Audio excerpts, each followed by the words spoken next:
우리는 한 시대를 평가하는 것은 쉽습니다. 이랬더라면 좋았을 텐데. 네.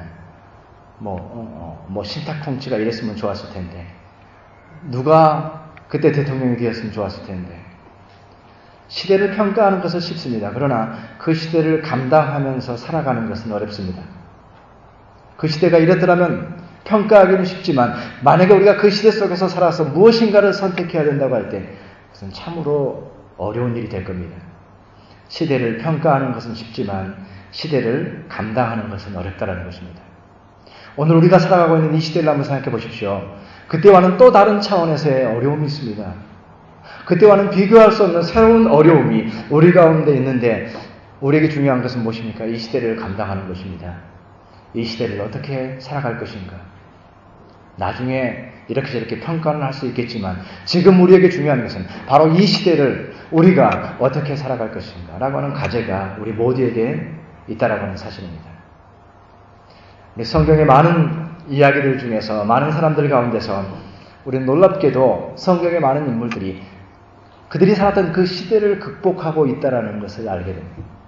성경의 많은 사람들이 그 시대를 감당하고 더 나아가서는 그 시대를 참으로 어려운 시대를 살았지만 그 시대를 극복하는 사람들의 이야기로 가득 찼다라고 하는 것을 우리가 알게 됩니다. 그래서 오늘부터 시작해서 시대를 극복한 사람들이라고 하는 주제로 연속 설교를 하기를 원합니다. 성경 안에 시대를 극복한 사람들이 누가 있으며 어떻게 그들은 시대를 극복할 수가 있었는가? 그러한 삶의 모습이, 그러한 신앙적 태도가 우리에게 어떤 교훈을 줄 수 있는가라고 하는 것을 생각해 보기를 원하는 겁니다. 오늘 창세기 말씀을 통해서 가장 먼저 우리가 생각하기 원하는 것은 에녹입니다. 에녹은 창세기에 그저 4구절만 등장하는 그 내용에 있어서 아주 짧은 분량이죠. 넉 절밖에 없기 때문에 창세기에 넉 절밖에 없기 때문에 아주 짧은 분량의 그런 내용입니다만 그러니까 에녹에 대해서 설명된 그런 내용들이 많지가 않아요. 그런데 유대인들 이스라엘 백성들 사이에서는 아직까지도 재미있는 것은 이 에녹에 대한 참 좋은 이미지를 그리고 에녹에 대한 참 아주 마음속 깊은 곳에 교훈을 품고 있다라는 사실입니다. 그래서 우리 성경에는 없지만 에녹서라고 하는 것이 있어서 아직까지도 그 에녹서가 읽히고 있고 또 초대교회 당시에도 이 에녹의 이야기가 에녹서를 통해서 많은 사람들에게 영향력을 줬다라고 하는 것을 알 수가 있습니다. 그런데 이 에녹이 특별한 것은 무엇이냐면 아담과 하와의 그러한 범죄로 인해서 타락하게 되고 낙원에서 쫓겨난 신락원의 삶을 살았던 그들의 삶 가운데서 이 에녹은 그 신락원의 저주를 끄는 사람입니다.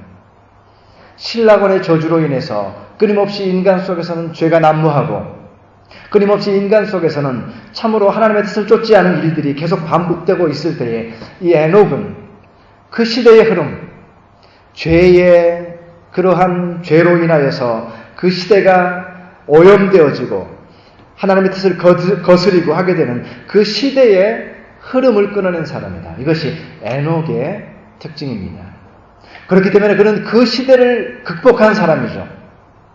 그 시대가 참으로 그에게는 동일하게 어려움과 도전으로 다가왔지만 그는 그 시대의 흐름을 극복한 사람이라고 하는 사실입니다.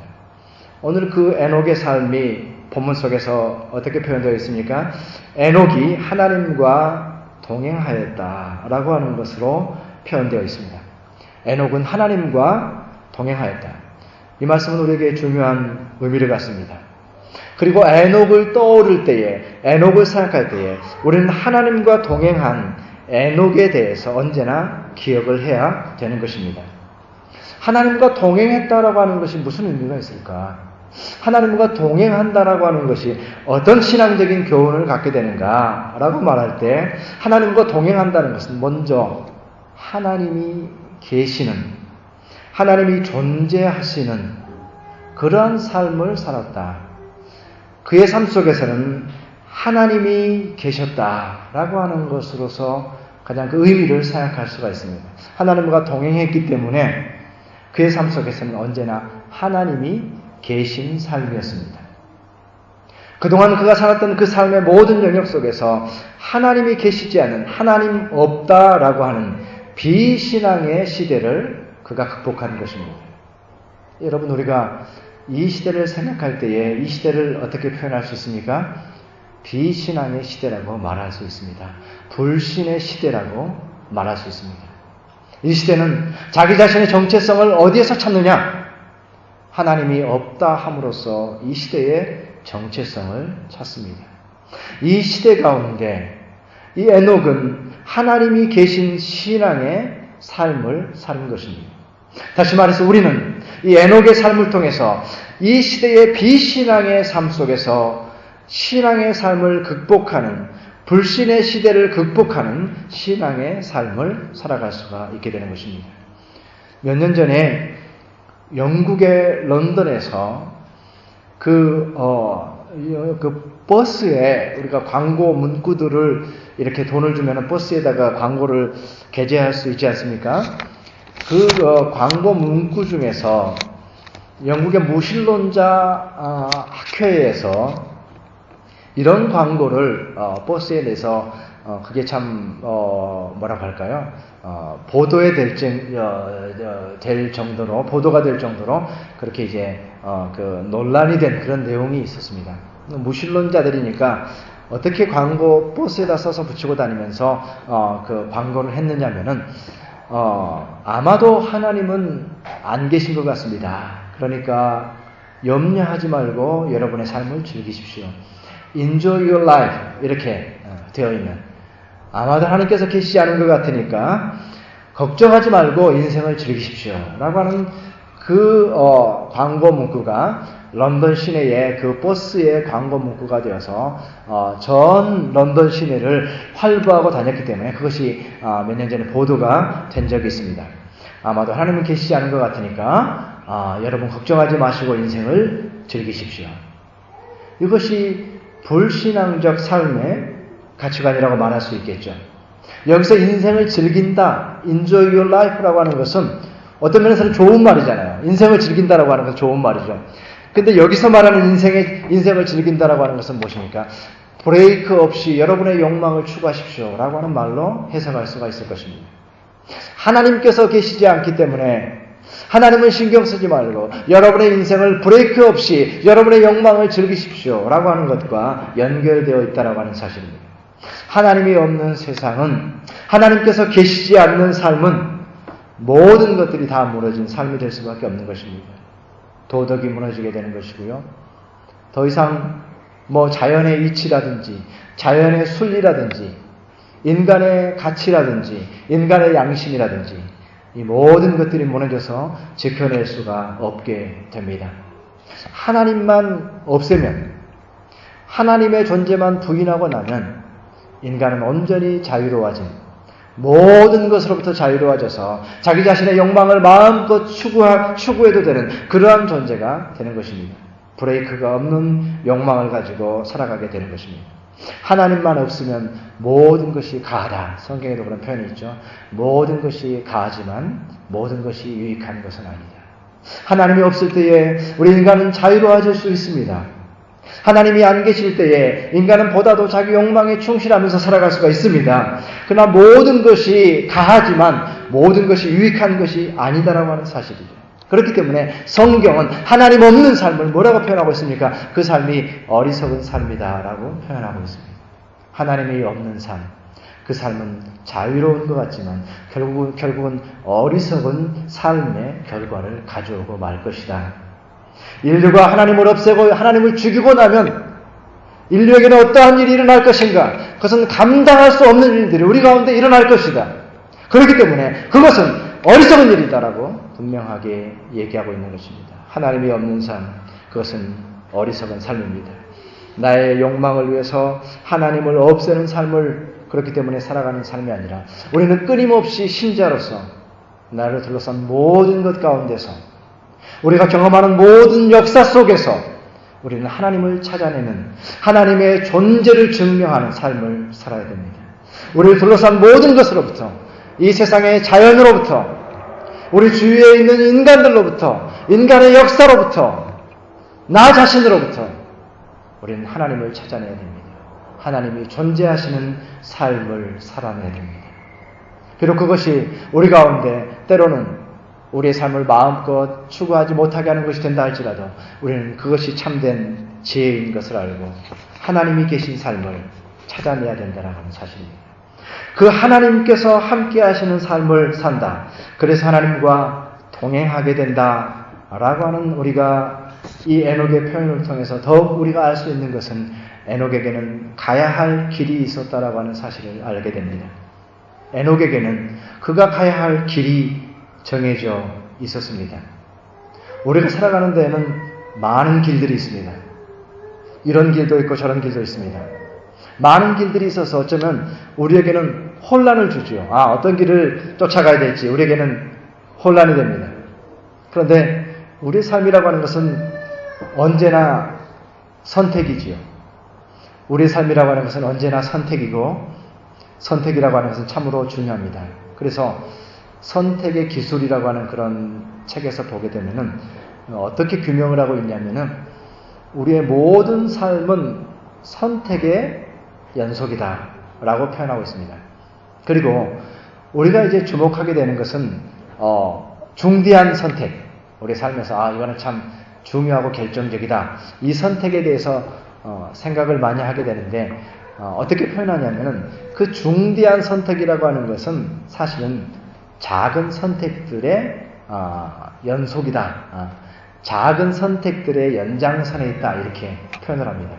다시 말해서 우리가 큰 결정을 할 때는 이미 우리 가운데 작은 선택들이 모아져 있다라고 하는 사실입니다.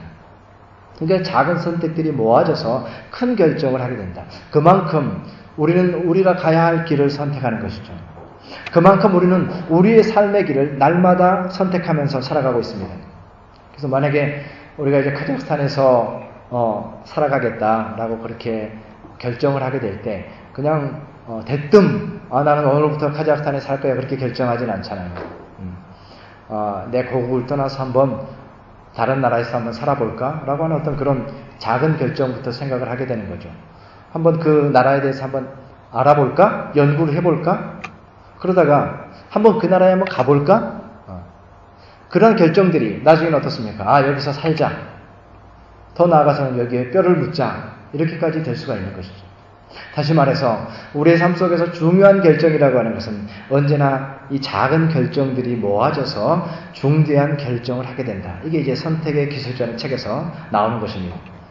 우리는 수많은 길들 중에서 수많은 동기와 수많은 목적들 중에서 그리고 수많은 가치들 가운데서 우리는 하나님 안에 있는 가치를 선택하는 것입니다. 그것이 하나님과 동행하는 것이죠.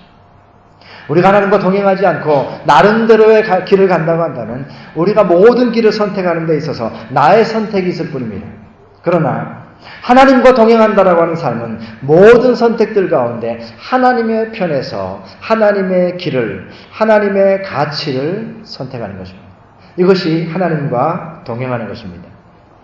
초대교회에 그 지중해 근방에 있었던 그 많은 나라들 중에서 그리스라고 하는 나라는 특별히 지혜, 소피아, 이 소피아를 아주 중요하게 생각했습니다. 그 나라에 사는 사람들은 모두 다 무엇보다도 그 지혜라고 하는 것을 가치 있게 생각했어요. 참 재밌는 일이죠. 그러니까 다른 이 시대의 가치들이 많이 있지만 그 당시에 그곳에 살고 있던 사람들은 지혜를 어떤 것보다도 무슨 건강이나 부나 권력보다도 지혜를 가장 가치 있게 생각했다는 거예요. 그건 참 놀라운 일입니다. 그래서 그 소피스트들이 등장을 하게 되고 소피스트들이 존경을 받게 되고 하는 것을 보게 되는데 가장 고귀한 가치로 그 당시에 지혜라고 하는 것을 추구를 하게 됩니다. 가치죠. 그 당시에 그 나라 사람들이 추구했던 것은 지혜였습니다. 인간의 지성, 인간의 지혜, 인간의 논리, 인간의 깨달음, 이것보다 더 소중한 것이 없다. 최고로 여겼습니다. 그때 바울 사도가 고린도서에서 얘기하는 것이 무엇입니까? 그는 새로운 가치를 얘기합니다. 그가 말한 가치는 지혜가 아니라 그가 말한 가치는 어리석음의 가치였습니다. 이것은 하나님께서 주신 새로운 가치의 등장입니다. 그 당시에 지혜가 모든 것 가운데 가장 가치 있었는데 그런 어리석음의 가치를 부각시킵니다. 이것은 놀라운 일이죠. 누가 어리석음을 좋아합니까? 누가 어리석음을 추앙하겠습니까? 그러나 바울 사도는 어리석음의 가치를 추구합니다. 어리석음의 가치를 드러냅니다. 그것은 바로 십자가의 어리석음이죠. 그런 십자가의 어리석음에 대해서 말합니다. 십자가는 어리석은 것이다. 너희들 지혜로운 자들의 관점에서는 그것은 어리석은 것이다. 그러나 십자가는 하나님의 지혜이다 라고 얘기하고 있습니다. 하나님 편에서의 새로운 가치를 얘기하고 있는 것입니다. 다시 말해서 우리가 하나님과 동행한다라고 하는 것은 무엇입니까? 이 세상에 있는 그러한 가치를 추구하는 것이 아니고 하나님께서 주신 새로운 가치를 나의 가치로 삼고 쫓아가는 삶을 의미하는 것입니다. 이것이 하나님의 지혜가 있는 하나님의 가치를 쫓아가는 삶입니다. 우리가 지난 주간에 수요 모임을 통하여서 세계관에 대해서 함께 생각을 해봤습니다. 세계관이 무엇일까? 아주 마음에 드는 세계관의 정의를 만났는데요. 세계관의 정의는 뭐냐면 근본적인, 내가 가지고 있는 근본적인 질문에 대한 나 자신의 대답이다. 이렇게 정의를 내렸어요. 참 마음에 들더라고요. 근본적인 대답이라는 것은 무엇입니까? 나의 존재가 무엇인가? 나의 삶이 무엇인가? 인간의 존재는 무엇인가? 자연이란 무엇인가? 우주는 무엇인가? 하나님은 누구인가? 이런 근본적인 질문이죠. 이 근본적인 질문에 대해서 나 자신의 대답을 갖고 있다는 겁니다. 내가 대답을 가지고 있는 거예요. 뒤로 물러놓지 않고 모른다라고 그렇게 무책임하게 대답하지 않고 나는 이 일에 대해서 나의 대답을 가지고 있다. 이것이 세계관을 가진 사람입니다. 하나님이 누구신가에 대해서 나라는 존재에 대해서 나는 적어도 나의 대답을 가지고 있다. 어떻습니까? 그 근본적인 질문, 우리가 잘 알고 있는 질문에 대해서 여러분의 질문을 가지고 있습니까? 다른 사람의 질문이 아니라 목사님이 말하는 질문이 아니라 친구들이 말했던 질문이 아니라 현자들이 말했던 질문이 아니라 대답이 아니라 바로 내가 가진 대답, 근본적인 질문에 대한 대답을 가지고 계십니까? 그것은 바로 이 세상에서 참으로 우리가 어떤 것을 목적으로 해서 살아갈 것인가, 그 세계관이라고 하는 것은 결국 가치의 문제거든요. 무엇이 가치 있다라고 하는 것을 결정하고 드러내주는 것입니다. 하나님과 동행하는 삶은 하나님께서 참으로 가치 있게 여기시는 것을 나도 역시 가치 있게 여기는 삶이 되는 것이죠. 그래서 하나님과 동행하는 삶은 그러한 가치관에 있어서 하나님이 가치 있게 여기시는 것을 쫓아가는 삶이라고 하는 것을 우리가 분명하게 인식하게 됩니다.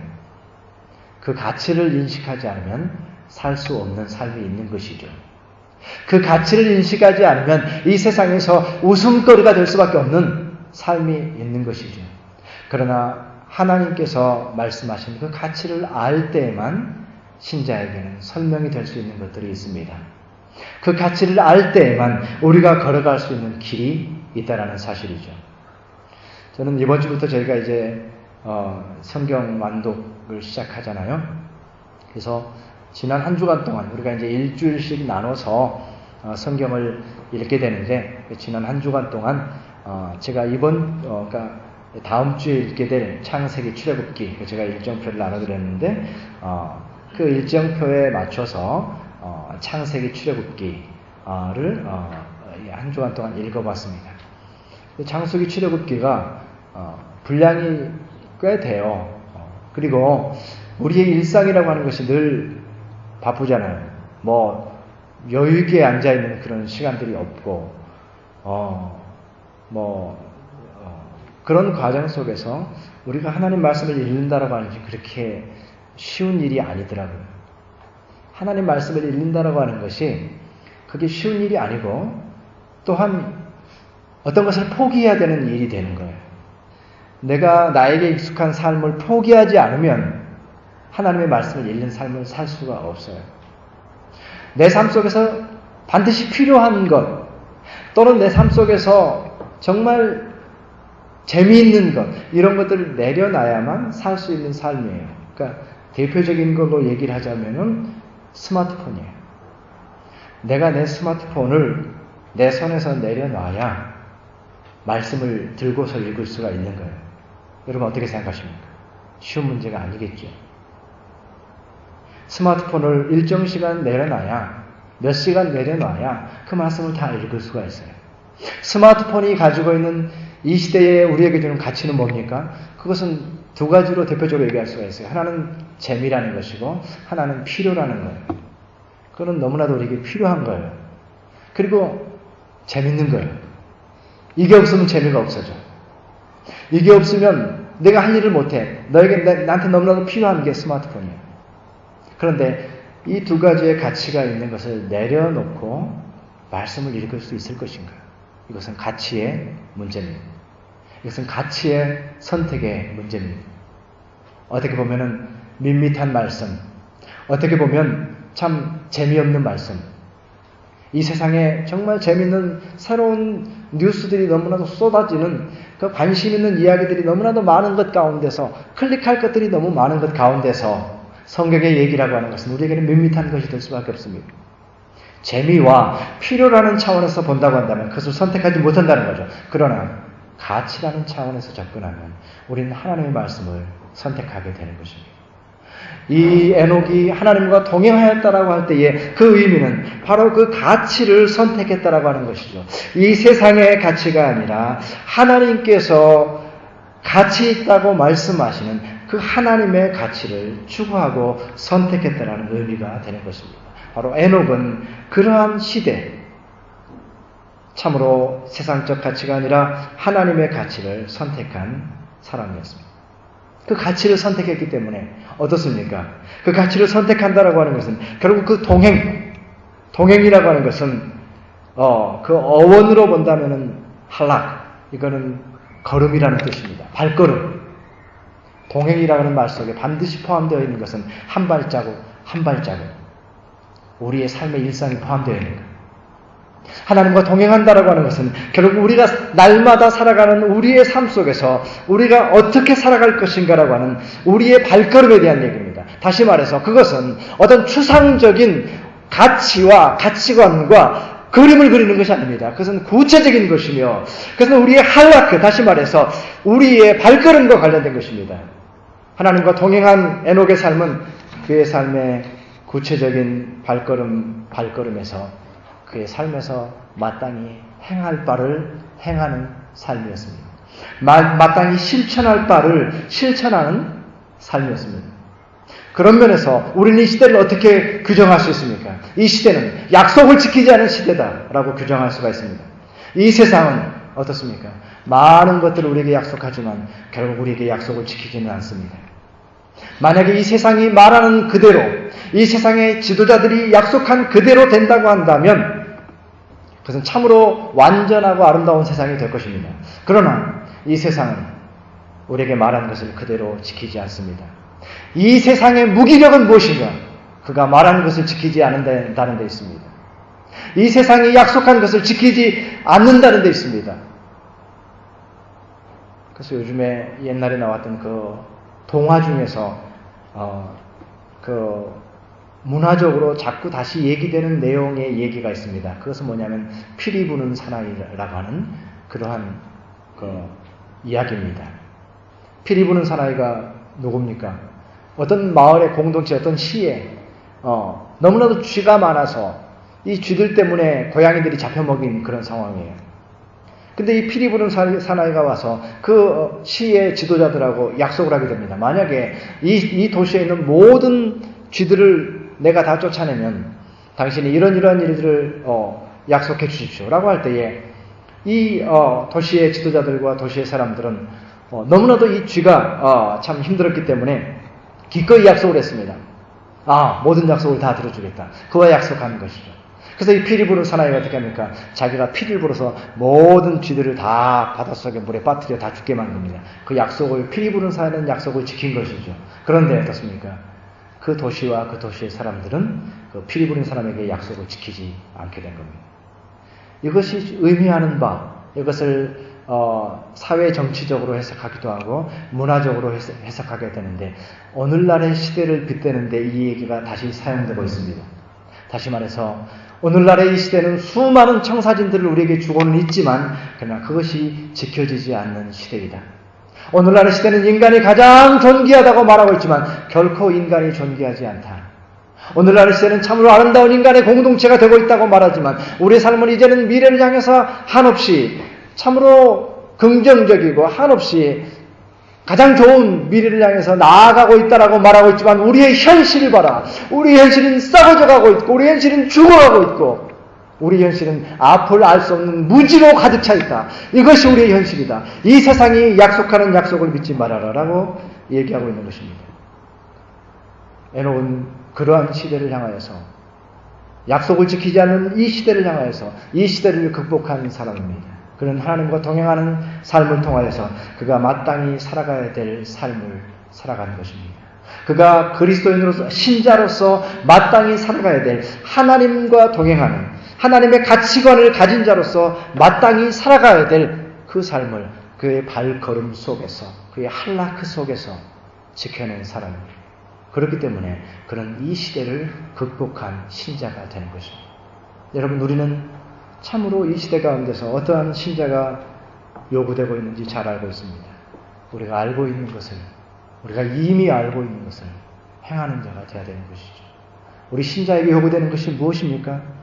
이미 우리가 다 알고 있는 것을 우리가 그것을 조용히 행하는 것, 그것이 우리에게 요구되는 것 아니겠습니까? 더 무엇이 필요하겠습니까? 어떤 더 도전이 필요하겠습니까? 어떤 더 공부가 필요하겠습니까? 사실은 이미 우리가 알고 있는 것을 행하는 것이 된다면 충분한 것이죠. 이 땅의 교회들에 필요한 것이 무엇입니까? 머리 대신 예수 그리스도께 복종하기만 하면 되는 겁니다. 예수 그리스도가 머리만 되면 교회는 그리스도의 몸이 되는 것이죠. 그러나 이 시대의 문제는 무엇입니까? 예수 그리스도가 더 이상 머리가 아니라는 사실입니다. 요한복음 15장 14절에 이렇게 말씀합니다. 예수님께서 내가 너희에게 명한 것을 너희가 행하면 너희는 나의 친구이다. 내가 너희에게 명한 것을 행하면 너희가 나의 친구이다. 여기 요구하시는 것은 행함이라는 사실입니다. 오늘날 우리의 모두의 문제는 무엇입니까? 순종의 부조의 문제입니다. 우리가 이미 알고 있지만 그것을 행하지 않는 순종하는 신자의 부재, 이것이 우리의 문제인 것을 생각하면서 이 에녹이 보여줬던 하나님과 동행하는 삶의 모델, 순종하는 삶의 자리, 이것이 우리 가운데 시대를 극복한 에녹을 통해서 우리가 배울 수가 있게 되는 것입니다. 리빙스턴이라고 하는 유명한 선교사가 있지요. 그가 아프리카에서 사자에게 물려서 팔 하나가 못 쓰게 되고 풍토병에 걸려서 그만 너무나도 이제는 쇠약해졌습니다. 잠시 영국으로 돌아와서 대학에서 후배들에게 강의를 합니다. 학생들 앞에서, 젊은 학생들 앞에서 강연을 합니다. 그들이 참 학생들이 안타까운 눈으로, 불쌍한 눈으로 그 리빙스턴을 쳐다볼 때에 그가 먼저 질문을 던집니다. 나는 참으로 아프리카에서 힘들고 어려운 시간을 다 보냈습니다. 내가 어렵고 외롭고 힘든 시간을 어떻게 극복했는지 여러분 아십니까? 그 질문 앞에서 아무도 대답하지 못하고 조용하게 기다리고 있습니다. 어느 누구도 그 질문 앞에 대답을 못합니다. 그때 리빙스턴이 얘기합니다. 그것은 약속이었습니다. 가장 존귀하신 분께서 세상 끝날까지 나와 함께 하시겠다고 하는 그 약속이 있어서 나는 함께 하신다는 그 약속을 믿고 이 힘들고 어려운 시간을 견뎌낼 수가 있었습니다. 그렇게 그가 후배들에게 고백했습니다. 그리고 나서 그는 다시 선교지로 돌아가게 됩니다.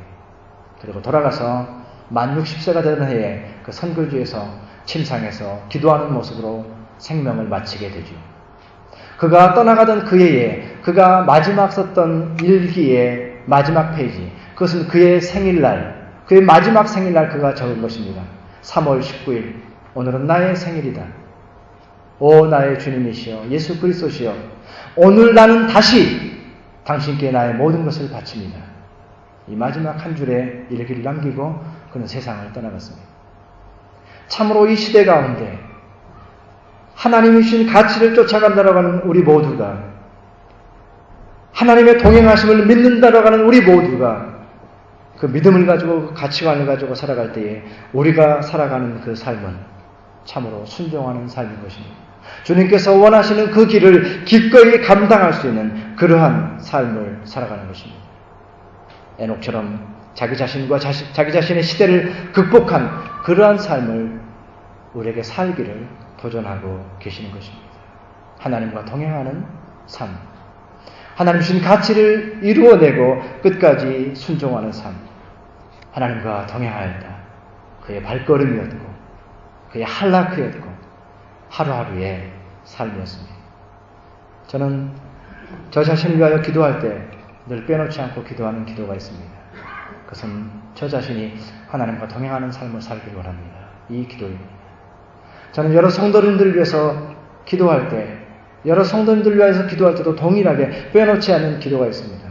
그것은 하나님과 동행하는 성도님들이 되게 하여 주십시오.